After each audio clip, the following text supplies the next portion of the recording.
Avant, le rap féminin parlait de respect, de force, de fierté. Aujourd'hui, il parle surtout de corps, de luxe et de désir. Le micro a changé de main, mais c'est toujours le même regard qu'on vend, celui des hommes. Alors dis-moi, est-ce que les femmes rappent encore pour s'exprimer ou juste pour exister dans un monde qui ne les écoute que quand elles se dénudent ? Il fut un temps où le rap féminin ressemblait à ça. Et aujourd'hui, il ressemble plutôt à ça.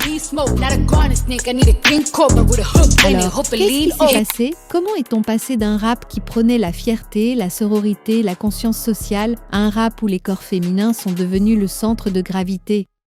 Dans les années 90, des artistes comme Queen Latifah rappaient sur l'unité, le respect, la dignité. Des paroles comme Unity ont remporté des Grammys. Aujourd'hui, le succès se gagne souvent sur des morceaux hyper sexualisés, WAP, bongos, twerkulator. Et pourtant, ce n'est pas simplement une question de goût ou de génération, c'est une question de système. Le rap féminin d'aujourd'hui n'est pas seulement un genre musical, c'est devenu une industrie dominée par les mêmes structures masculines qui dirigent le rap depuis toujours.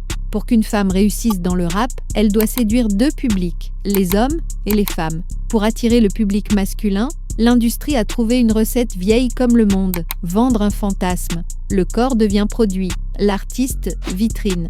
Quant au public féminin, le message est différent. On ne vend pas un corps, on vend un mode de vie, un idéal de pouvoir, d'argent, de luxe et de liberté sexuelle, un style de vie où l'on utilise les hommes pour atteindre ses objectifs. En somme, si tu veux réussir, imite la femme fatale que les hommes désirent et que les femmes envient. Comme le dit la sociologue Patricia Hill Collins, la société a toujours enfermé les femmes noires dans des stéréotypes.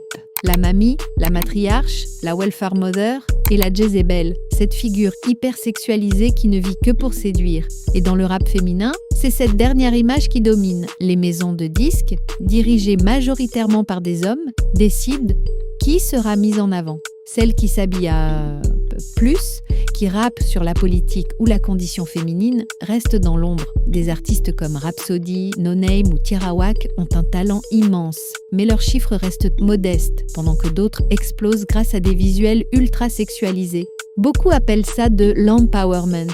Elles s'assument, elles utilisent leur sexualité pour dominer les hommes.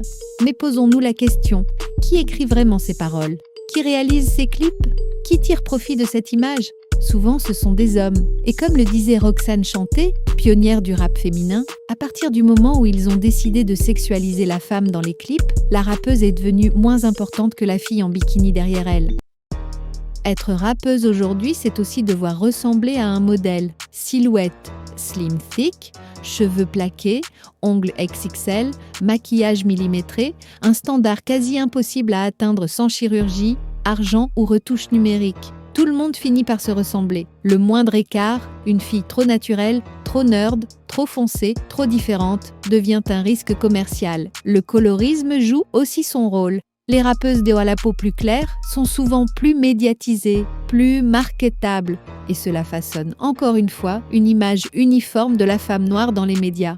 Les conséquences, des générations entières de jeunes filles qui associent succès et sexualisation. Les études sont claires. L'exposition répétée à ces images crée de la dissatisfaction corporelle, de la honte, de l'anxiété et une baisse de confiance en soi. Les filles apprennent à se voir comme des objets plutôt que comme des sujets. Et même si l'on dit souvent « ce n'est pas le rôle des artistes d'éduquer », dans un monde saturé d'images, les modèles finissent toujours par influencer.